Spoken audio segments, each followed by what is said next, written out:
എന്റെ പ്രിയപ്പെട്ട സഹോദരങ്ങളെ, ഒരു ഫറോവയുണ്ട് ഈ 21-ാം നൂറ്റാണ്ടിൽ. പക്ഷെ ഫറോവ ആരാന്ന് ഇതുവരെ കണ്ടുപിടിക്കപ്പെട്ടിട്ടില്ല. അബ്ദുൽ നാസർ മഅ്ദനിയെ തളയ്ക്കുന്ന, ബുദ്ധിപൂർവ്വം തളയ്ക്കുന്ന ഒരു കേന്ദ്രമുണ്ട്. പക്ഷെ ഫറോവ ആരെന്ന് ഇതുവരെ കണ്ടുപിടിക്കപ്പെട്ടിട്ടില്ല. പലപ്പോഴും അറിയാം, ഒന്നുകിൽ അത് വെളിയിൽ വന്നിട്ടില്ല. ആ ഫറോവയെ കണ്ടെത്തലാണ് നമ്മുടെ ധർമ്മം. പക്ഷെ ഒരു കാര്യം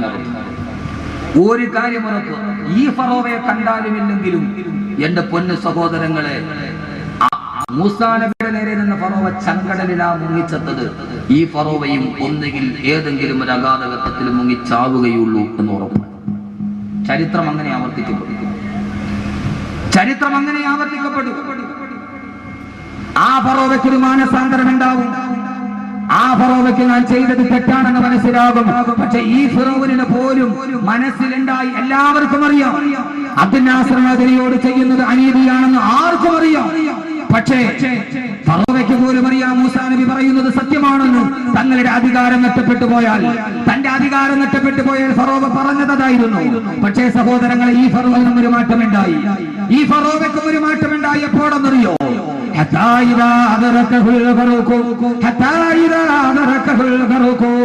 അവസാനം ചെങ്കടലിൽ കിടന്നിട്ട് മുങ്ങിച്ചാടുമ്പോ, ചെങ്കടലിലെ ഉപ്പുവെള്ളം തന്റെ അണ്ണാക്കിലോട്ട് കുത്തിയിറങ്ങുമ്പോ, ആ സമയത്ത് ഈ ഫിറൗൻ പോലും പറഞ്ഞു പോയി, ആമന്തു ലാ ഇലാഹ ഇല്ലല്ലദീ ആമനതു ബിഹി ബനൂ ഇസ്രായീൽ. ചെങ്കടലിന്റെ തിരമാലകളിൽ മുങ്ങിച്ചാടുമ്പോ ആ സമയത്ത് ഫിറൗൻ പറഞ്ഞു പോയി, അല്ലാഹുവേ അല്ലാഹുവേ, ബനൂ ഇസ്രായീൽ പറഞ്ഞ അല്ലാഹുവിനെ ഞാൻ വിശ്വസിക്കുന്നുവെന്ന്. അബ്ദുൽ നാസർ മഅ്ദനിക്ക് തടവറപ്പെട്ടവരാരാണെങ്കിലും, ആരുടെയൊക്കെ ഗൂഢതന്ത്രങ്ങളാണെങ്കിലും, വല്ലാഹി പടച്ചതമ്പുരാനെ തന്നെയാണ് സത്യം. അവസാനം മരിക്കുന്ന സമയത്ത് ഫറോവ ചെങ്കടലിൽ കിടന്നിട്ട് പിടഞ്ഞു പോയെങ്കിൽ, ഒരു പാവപ്പെട്ട മനുഷ്യന് ഇത്രയേറെ ക്രൂരതയ്ക്ക് വിധേയമാക്കിയ അഭിനവകാല ഫറോവമാർ അവസാനം മരിക്കുന്ന സമയത്ത് പിടഞ്ഞേ മരിക്കുകയുള്ളൂ. ആ മനുഷ്യൻ അനുഭവിച്ചതിന്റെ 10 ഇരട്ടി അനുഭവിച്ചിട്ടല്ലാതെ അഭിനവകാല ഫറോവ തിരശ്ശീലക്കുള്ളിലാകട്ടെ, തിരശ്ശീലയുടെ മുന്നിലാകട്ടെ, ഈ തിരക്കഥകൾ എവിടെ രചിക്കപ്പെടട്ടെ, ഈ തിരക്കഥകൾ എവിടെ സംവിധാനം ചെയ്യപ്പെടട്ടെ, സംവിധായകൻ അപ്രത്യക്ഷനാകട്ടെ. പക്ഷേ ഈ പുരുഷാരത്തെ സാക്ഷി നിർത്തി, ഈ അഗതി അനാറ് മക്കളെ സാക്ഷി നിർത്തി, അൻവാർ ശരീര ആരിമീങ്ങളെ സാക്ഷി നിർത്തി, അഹമ്മദ് കബീർ എന്ന ഒന്നും അറിയാത്തവന്റെ കൽപ്പനമല്ല സഹോദരങ്ങളെ, ഖുർആന്റെ വാക്യമാണ്. ഈ അഭിനവകാല ഫറോവമാർ ചെങ്കടലിൽ ഉപ്പുവെള്ളം അണ്ണാക്കിൽ കുത്തിയപ്പോ ഫറോവയ്ക്ക് ഒരു മാനസാന്തരമുണ്ടായി. ഇൻഷാ അല്ലാഹ് പറയും, മരണക്കിടക്കയിൽ പഴങ്കട്ടിൽ കിടന്നിട്ട് പുഴുവിനെ പോലെ പിടയുമ്പോ ആ സമയത്ത് കൈകാലിട്ടടിച്ചിട്ട് പറയും, ഒരു നിരപരാധിയായ മനുഷ്യന് ഞങ്ങൾ ചെയ്തൊരുക്കിയ ക്രൂരതയുടെ പ്രതിഫലമാണിതെന്ന്. ഒരു പാവപ്പെട്ട ഭാര്യയുടെ ആരും അറിയാതെ 10-12 വർഷം ഭർത്താവിനെ അറിയാതെ ജയിലറക്കുള്ളിരിക്കുന്ന ഭർത്താവിനെ ഓർത്ത് ഒരു പാവപ്പെട്ട ഭാര്യയുടെ കണ്ണുനീരിന്റെ ഫലമാണിതെന്ന്. ഇറങ്ങിപ്പോകുമ്പോട് വലത്തേക്കവളിൽ കെട്ടിപ്പിടിച്ചു മുത്തം കൊടുത്ത ഒരു പൊന്നുമോന്റെ കണ്ണുനീരിന്റെ പ്രതിഫലമാണിതെന്ന്.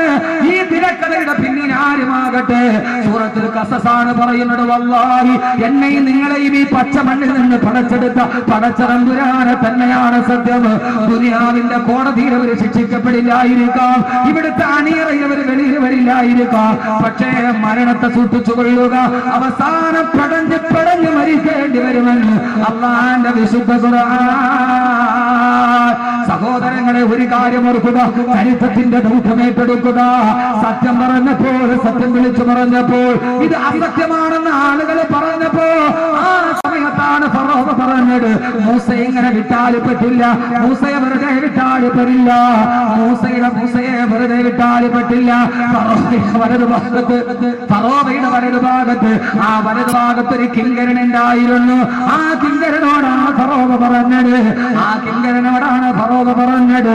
അല്ലാഹുവിന്റെ ഖുർആൻ തന്നെ പറയട്ടെ, വഖാല ഫിർഔനു യാ ഹാമാനു ഇബ്നി ലീ സർഹാ ലഅല്ലി അബ്ലുൽ അസ്ബാബ്.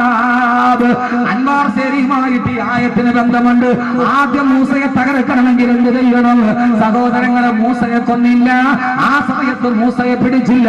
മൂസ പറയുന്ന അല്ലാഹനെ പിടിച്ചു. ഫറോവ പറഞ്ഞു, ഹാമാനന്ദ മന്ത്രിയോട് ആകാശത്തിലേക്ക് ഒരു ഗോപുരം പണിയുക, ആകാശ ഗോപുരം പണിയുക. ഈ മൂസ പറഞ്ഞത് അല്ലാഹ് ആകാശത്തിലുണ്ടെന്നാണ്. ആകാശത്തിലേക്ക് ഒരു ഗോപുരം പണിയുക. ഹാമാന്റെ സർവാഡംബര വിഭൂഷിതനായ സാമ്പത്തിക അടിത്തറയുണ്ട് ഹാമാനും ഫിറൗനും. ആ ആകാശത്തെ ചുറ്റി നിൽക്കുന്നൊരു വലിയ അമ്പര ചുണ്ടിയായ ഗോപുരം പണിയപ്പെട്ടു. ഫറോവ പറഞ്ഞു, ആ മൂസാന്റെ അള്ളാനെ ഞാൻ അമ്പെയ്ത് വീട്ടാൻ പോവുകയാണ്. മൂസാടെ അള്ളാനെ ഞാൻ കാണിച്ചു കൊടുക്കാം. ആയിരക്കണക്കിന് ആളുകൾ ഒരുമിച്ച് കൂടി അധികാരത്തിന്റെ മത്ത് പിടിച്ച, സമ്പത്തിന്റെ മത്ത് പിടിച്ച ഫറോവ പറഞ്ഞു, അള്ളാനെ ഞാൻ കൊല്ലാൻ പോവുകയാണ്. നൂറുകണക്കിന് ആളുകൾ പാരാവാരം പോലെ പരന്നു കിടക്കുന്ന പരശതം പരിവാരങ്ങളുടെ നടുവ് സർവാനമ്പര വിഭൂഷിതനായി വില്ലും കുലച്ചുകൊണ്ട് ഫറോവ കയറി ആകാശത്തിന്റെ മുകളിലുള്ള ഗോപുരത്തിലേക്ക്. ആ ഗോപുരത്തിന്റെ ഉച്ചസ്ഥായിലെത്തി ആകാശത്തിന്റെ തമ്പുരാനെ അസ്ത്രം പ്രയോഗിച്ചു.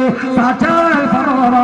സഹോദരങ്ങളെ, ആയിരക്കണക്കിന് ആളുകൾ നോക്കി നിൽക്കുമ്പോ ഫറോവയുടെ അസ്ത്രം ആകാശ സീമകളിലോട്ട് കടന്നുപോയി. ആകാശ സീമകളിലോട്ട് കടന്നുപോയി. പക്ഷേ ഫറോവ ഗോപുരം കുലുങ്ങിയിട്ട് ഫറോവ ചത്തിട്ടില്ല. സഹോദരങ്ങളെ, അറിയുക, അള്ളാഹ് വേണമെങ്കിൽ ആ ഗോപുരം ഒന്ന് കുലുക്കിയാൽ പടച്ചതമ്പുരാന് ഫറോവയെ തള്ളിയിട്ടുമല്ല, ആളുകളുടെ മുമ്പിൽ പിടഞ്ഞു പിടഞ്ഞു മരിക്കും. പക്ഷേ ഗോപുരം കുലുങ്ങിയില്ല, ഫറോവ താഴെ വീണില്ല. ഫറോവ അതിന്റെ മുകളിൽ പൊട്ടിച്ചിരിച്ചിട്ട് നിന്നു. എന്തേ നിങ്ങൾ ചിന്തിക്കാത്തതെന്താ? അൻവാസയിലെ ആയിരക്കണക്കിന് അഗതിയനാറ മക്കള് ഞങ്ങളുടെ ഉസ്താദിനെ മോദിപ്പിക്കണേന്ന് ദുആ ചെയ്യുമ്പോ, ആയിരക്കണക്കിന് ആളുകൾ ദുആ ചെയ്യുമ്പോ, എത്ര ആളുകൾ കാസർഗോഡ് ഞാൻ പ്രഭാഷണത്തിന് പോയപ്പോ പള്ളിക്ക് വേണ്ടി പൈസ പിരിക്കുകയാണ്, സ്വർണം പിരിക്കുകയാണ്. സ്വർണം ധാരാളം കടന്നു വന്നു. നിങ്ങളുടെ ആഗ്രഹമേടാണോ? നിങ്ങളുടെ ജീവിതത്തിൽ ഏറ്റവും വലിയൊരു ആഗ്രഹം ഉണ്ടായിരിക്കും. ആഗ്രഹം പറയ ദുആ ചെയ്യാമെന്ന് പറഞ്ഞപ്പോ, സഹോദരങ്ങളെ, കാസർഗോഡ് ജില്ലയിൽ എന്റെ കയ്യിലാണ് വന്നത് 2 പവൻ വീതമുള്ള 2 വള. ഒരു സുന്ദരി പെൺകുട്ടി ഊരിത്തന്നു. എന്താ അതിന്റെ ആഗ്രഹമെന്നറിയോ? എന്റെ ഉസ്താദിന് വേണ്ടി ദുആ ചെയ്യണം. ഞാൻ അവളെ മദ്രസയിൽ പഠിപ്പിച്ച ഉസ്താദായിരിക്കാം, അവളുടെ മദ്രസയിലെ മുഅല്ലിമായിരിക്കാം. ഞാൻ എഴുതി ചോദിച്ചു, ആരാണ് ഉസ്താദെന്ന് പറയുക? എനിക്ക് എന്റെ ഭൂമുഖത്തിൽ ഒരൊറ്റ ഉസ്താദേ ഉള്ളൂ. അത് മഅ്ദനി ഉസ്താദാണ്.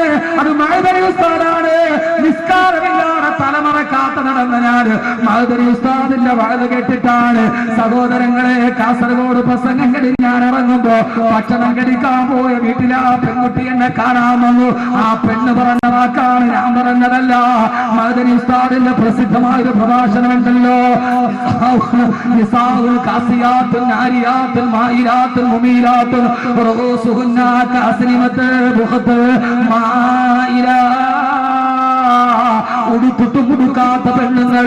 ആ ഒരൊറ്റ പ്രസംഗം കേട്ടിട്ട് ഉസ്താദേ, ഞാൻ മഅ്ദനി ഉസ്താദിന്റെ വഅദ് കേട്ടിട്ട് തലയിൽ തട്ടമിട്ടടാ. അന്ന് മുതൽ ഞാൻ നമസ്കാരം കേട്ടിട്ടില്ല.